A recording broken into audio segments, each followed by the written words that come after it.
दोस्तांनो, आता ऐकूयात प्राध्यापक रामचंद्र पाटील यांनी इतिहास या विषयावर केलेलं मार्गदर्शन. महाराष्ट्र लोकसेवा आयोग विविध परीक्षांसाठी पदांसाठी स्पर्धा परीक्षा घेत असते. त्याच्यामध्ये राज्यसेवा, PSI, STI, असिस्टंट, सरळ सेवा आणि तत्सम स्पर्धा परीक्षा.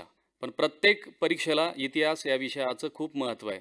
प्री आणि मेन्स दोघा परीक्षांमध्ये इतिहास या विषयाला फार व्याप्ती आहे आणि महत्त्व विचारलं जातं. पण एक प्रश्न असा निर्माण होतो की तुमच्या बुद्धीची तार्किक लेवलची परीक्षा म्हणजे स्पर्धा परीक्षा आहे, पण याच्यामध्ये इतिहास आणि समाज सुधारक या विषयांबद्दल प्रश्न का विचारले जात असावेत. तर त्याचं तार्किक उत्तर असं आहे, खरं तर ज्या महापुरुषांनी बलिदान देऊन प्रस्थापित असतानाही स्वतःची प्रॉपर्टी असताना सुद्धा या देशासाठी आयुष्याचा होम केलेला आहे, ज्या प्रतिकूल परिस्थितीत त्यांनी या देशाला स्वातंत्र्य मिळवून दिलं, स्वराज्य मिळवून दिलं, त्याचं सुराज्यात रूपांतर करण्याचं काम आता अधिकारी झाल्यानंतर स्पर्धा परीक्षेतील उमेदवारांचं असतं. आणि समाज सुधारक या घटकावर प्रश्न विचारण्याचं खरं कारण असं आहे की ज्या प्रतिकूल परिस्थितीमध्ये शोषण, अत्याचार, दमन, रंजल्या गांजल्या समाजाला पुढे आणण्याचं काम ज्या महापुरुषांनी केलं, त्यांचा आदर्श अधिकारी झाल्यानंतर आपल्याला घेता यावा आणि त्यांच्यासारखं आपल्याला वर्तन करणं जरी शक्य नसलं तरी त्यांचा आदर्श घेऊन त्याप्रमाणे वागणं हे आपल्या हाती असतं. आणि म्हणून उमेदवारांनी या सगळ्या गोष्टीची नैतिक जबाबदारी घेत या देशासाठी मी काहीतरी केलं पाहिजे, म्हणून स्वराज्याचं रूपांतर आता सुराज्यात करण्याची जबाबदारी माझी आहे आणि मी खऱ्या अर्थाने एक आदर्श अधिकारी होऊन दाखवेल, यासाठी इतिहास आणि समाज सुधारक या विषयांना महत्त्व प्राप्त होतं.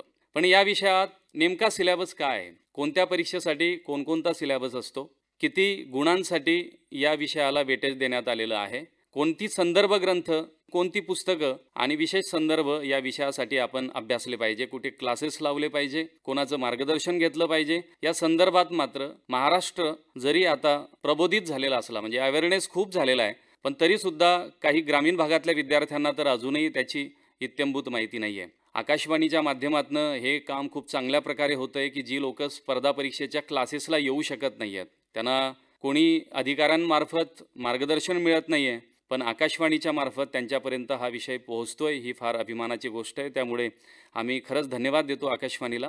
तर राज्यसेवा आणि PSI, STI, असिस्टंट यांच्या अभ्यासाच्या बद्दल आणि इतिहास या विषयाबद्दल आपण आज चर्चा करतोय. खरं तर सिलेबस हा प्रीचा PSI, STI, असिस्टंट आणि राज्यसेवेचा आधुनिक भारत जवळपास सारखा आहे. राज्यसेवेमध्ये प्रीला प्राचीन भारताचा इतिहास, मध्ययुगीन भारताचा इतिहास आणि आधुनिक भारताचा इतिहास अशा तिघही घटकांवर प्रश्न विचारले जातात.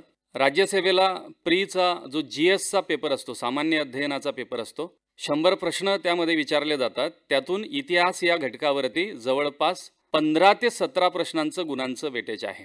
आता या 15 ते 17 प्रश्नांमध्ये प्राचीन भारताच्या इतिहासावर ॲनालिसिस केलं असता एक लक्षात येतं की 2 ते 3 प्रश्न 2012 पासून बदललेल्या परिस्थितीनुसार आलेले आहेत. मध्ययुगीन भारताच्या इतिहासावर 4 ते 5 प्रश्न जवळपास आलेले आहेत आणि आधुनिक भारताच्या इतिहासाला जवळपास 50% वेटेज आहे, म्हणजे 10 प्रश्न जवळपास आलेले आहे. म्हणजे 15 ते 17 प्रश्न हे सामान्य अध्ययन GSच्या पेपरमध्ये राज्यसेवेला आलेलं आपण पाहतो. आणि PSI, STI, असिस्टंट यांचा जर आपण विचार केला तर प्री 100 गुणांची आहे, प्रश्नसुद्धा 100 आहेत, म्हणजे एक प्रश्न 1 गुण. यामध्ये जवळपास 15 ते 17 प्रश्न इथेही PSI, STI, असिस्टंटसाठी विचारले गेलेले आहेत.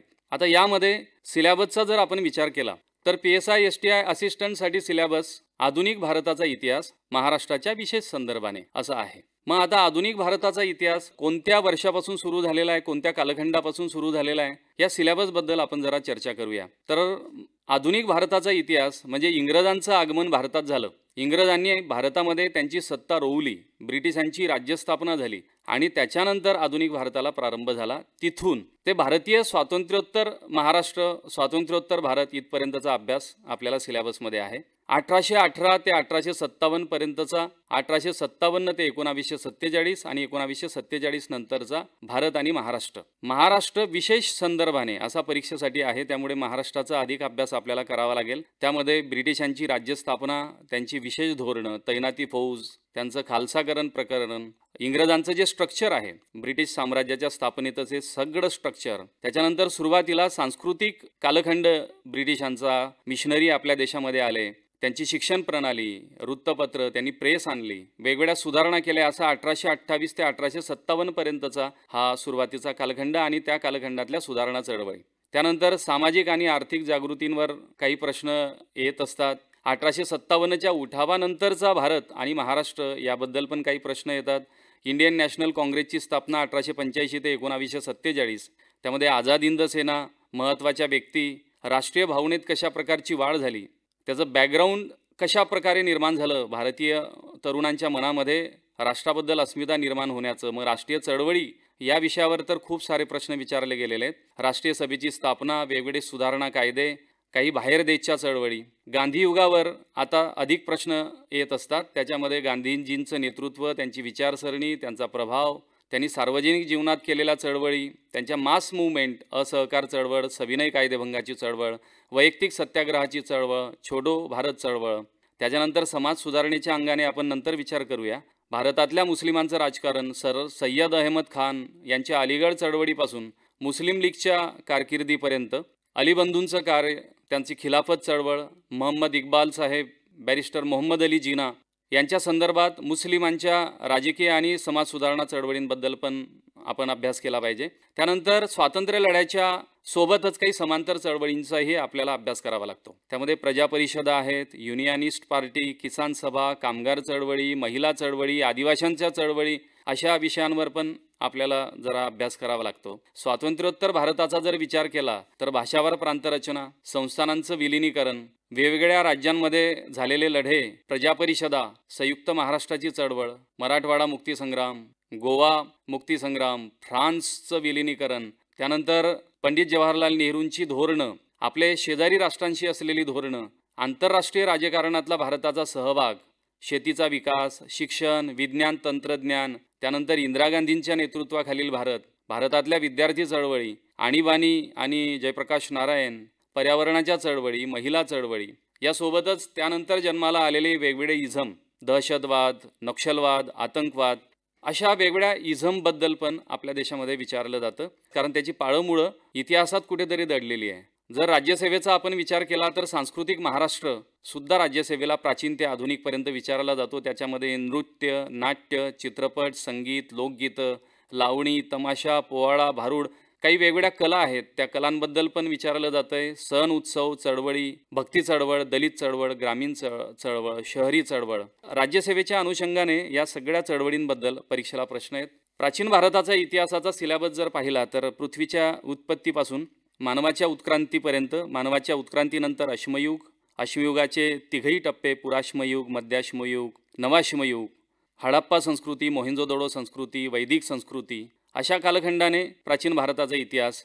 मध्ययुगीन भारताच्या इतिहासामध्ये महाराष्ट्राचा जर विचार केला तर या सगळ्या बाबी आहेतच. त्यासोबत सातवाहनांचा कालखंड, सातवाहनांपासून यादवांच्या कालखंडाच्या सुरुवातीचा भाग हा प्राचीन महाराष्ट्राचा इतिहास आहे. आणि 11वीचं महाराष्ट्र शासनाचं पुस्तक याच्यासाठी फार उपकारक आहे. अल्लाउद्दीन खलजीचं आक्रमण आपल्या महाराष्ट्रावर झालं मलिक काफूरपासून. नंतर मग महाराष्ट्राच्या मध्ययुगाचा जर आपण विचार केला तर यादवांचा कालखंड, मलिक काफूरच्या आगमनानंतर, अल्लाउद्दीन खिलजीच्या आक्रमणानंतर सुलतानशाही, मोगलशाही, मराठेशाही, पेशवाई, इंग्रजांचं आगमन होईपर्यंतचा हा कालखंड महाराष्ट्राचा मध्ययुगाचा कालखंड मानला जातो. आणि इंग्रजांनी दुसऱ्या बाजीराव पेशव्याचं संस्थान खालसा केलं 1818ला, आणि तिथून महाराष्ट्र हा इंग्रजांच्या घशात गेला आणि तिथून महाराष्ट्राचं आधुनिक कालखंड सुरू झाला असं मानलं जातं. या सगळ्या पद्धतीमध्ये जर मार्कांचं वेटेज आपण पाहिलं तर इतिहास या विषयाचा विचार केला तर आधुनिक भारत महाराष्ट्राच्या विशेष संदर्भाने, राज्यसेवा प्री आणि मेन्स, तर राज्यसेवेच्या प्राचीन भारताच्या इतिहासात आपण मागे सांगितल्याप्रमाणे फार मोजके प्रश्न आलेले आहेत. इतिहासाचा अभ्यास करताना एक गोष्ट सर्व विद्यार्थ्यांना मी सांगू इच्छितो की आपल्याला विद्वान होण्यासाठी किंवा PhD करण्यासाठी इतिहास या विषयाचा अभ्यास करायचा नसून परीक्षेमध्ये बऱ्यापैकी चांगले मार्क्स आपल्याला मिळावे, आपल्याला इतिहास विषय आकलन झालेला आहे, समजलेला आहे, आणि तुलनात्मकदृष्ट्या, तार्किकदृष्ट्या आपण इतिहास या विषयाचा खऱ्या अर्थाने परीक्षेमध्ये कसा वापर करू शकतो एवढा भाग विद्यार्थ्यांना समजणं गरजेचं आहे.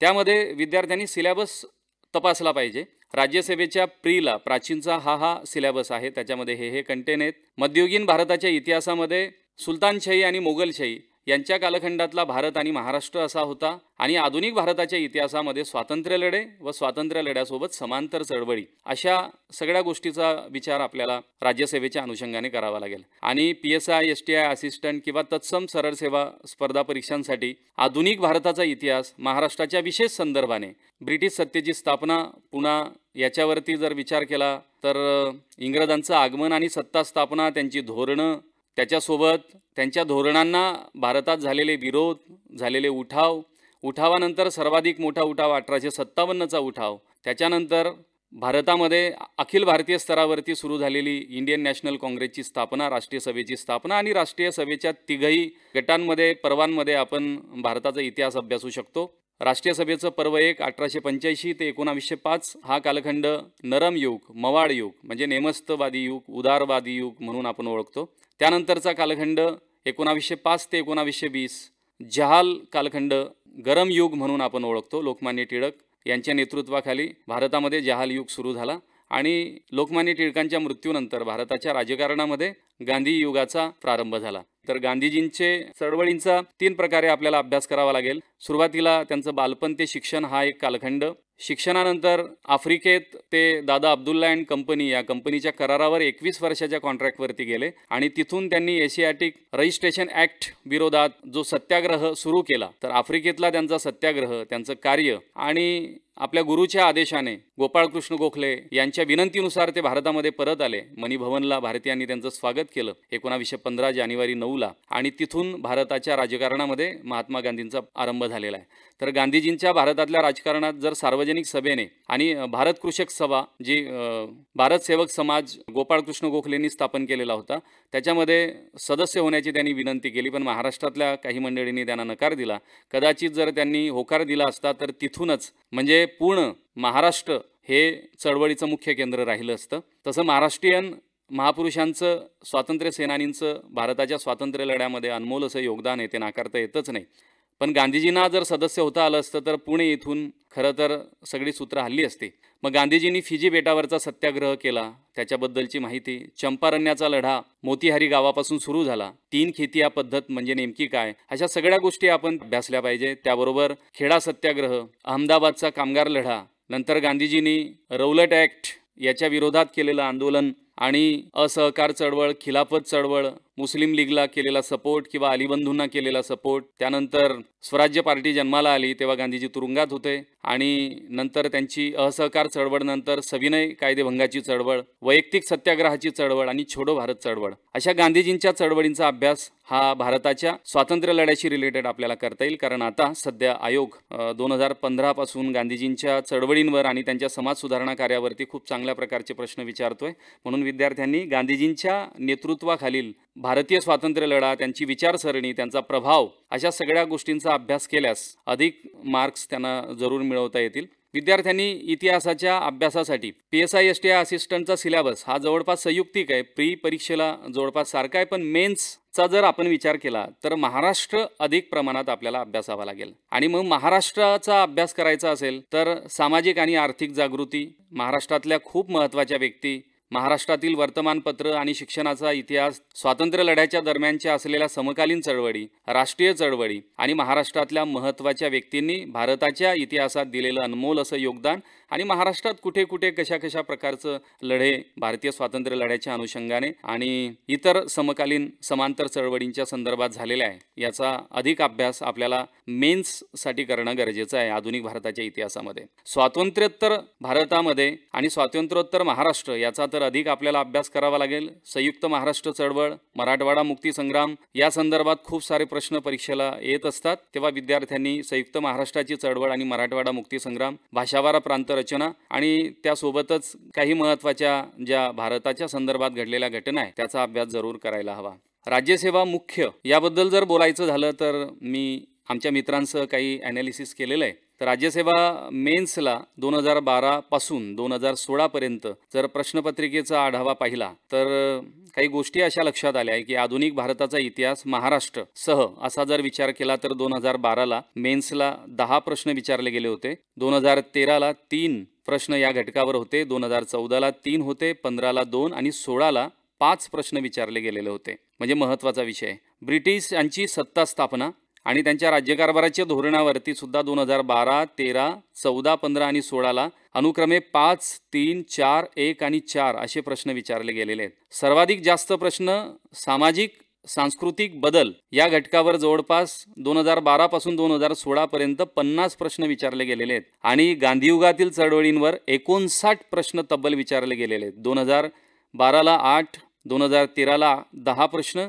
2014ला 13, 2015ला तर तब्बल 19 प्रश्न विचारले गेलेले आहेत आणि 2016ला 9 असे 59 प्रश्न आजपर्यंत 2012 ते 16 पर्यंत गांधीयुगातल्या चळवळींवर विचारले गेले. स्वातंत्र्योत्तर चळवळींवर सुद्धा स्वातंत्र्योत्तर भारतावरती 49 प्रश्न 2012 ते 16 पर्यंत जर आपण ॲनालिसिस केलं तर आपल्याला दिसून येतात. महाराष्ट्राच्या सांस्कृतिक वारशा संदर्भात आणि महाराष्ट्रातल्या महत्त्वाच्या व्यक्ती संदर्भात राज्यसेवेला खूप सारे प्रश्न 2012ला 1, 2013ला 6, 14ला 1, 15ला 4, 16ला 3 आणि समाजसुधारकांवरती 12ला 9, 13ला 8, 2014ला 2, 2015ला 5 आणि 2016ला 7 असे तब्बल 31 प्रश्न विचारले गेलेले आहेत. आणखी विद्यार्थ्यांनी याचं मायक्रो ॲनालिसिस केलं पाहिजे आणि त्या मायक्रो ॲनालिसिसमध्ये मग वृत्तपत्र आणि कायदे, जर आधुनिक महाराष्ट्र आणि भारत जर आपण पाहिला तर त्याच्यामध्ये कोणकोणते घटक येतील, तर भारतातले वृत्तपत्र, त्यांचा कालखंड, त्यांचे संपादक, त्यांच्याशी संदर्भात इंग्रज सरकारने आणलेले कायदे, परवाना कायदे म्हणजे प्रेस ॲक्ट्स आणि त्या संदर्भात मुस्कटदाबीचे कायदे असतील किंवा वृत्तपत्रांना मुक्ती देणारे कायदे असतील तर तेही आपण अभ्यासले पाहिजे. सामाजिक धार्मिक सुधारणांचा परिणाम नेमका भारतावरती काय झाला आहे, इंग्रजांची जी जमीन सुधारणा पद्धती आहेत, कायमधारा पद्धत, रयतवारी पद्धत, अशा पद्धतींबद्दल पण आपण अभ्यास केला पाहिजे. रेल्वे, टपाल, तार यंत्रणा, तार उद्योग, त्याच्यानंतर जर ब्रिटिश सत्तेची स्थापना आणि त्या स्थापनेसंदर्भातले जर मुद्दे आपल्याला मायक्रो ॲनालिसिस करत पाहायचे असतील तर तैनाती फौज आहे, त्यांचे गव्हर्नर जनरल्स आहेत, त्याच्यामध्ये डलहौसी, कॉर्नवालिस आणि वेलस्ली यांच्यावर तर खूप सारे प्रश्न विचारले गेलेले आहेत. इंग्रजांचं खालसाकरणाचं धोरण, त्यांची सहाय्यक संधी, 1857 पर्यंतचं त्यांचं ब्रिटिश राज्य, 1857 नंतरचं ब्रिटिश राज्य, ब्रिटिशांनी त्या संदर्भात आणलेले विविध कायदे, अशा संदर्भाने आपण इतिहासाचा अभ्यास करू शकतो.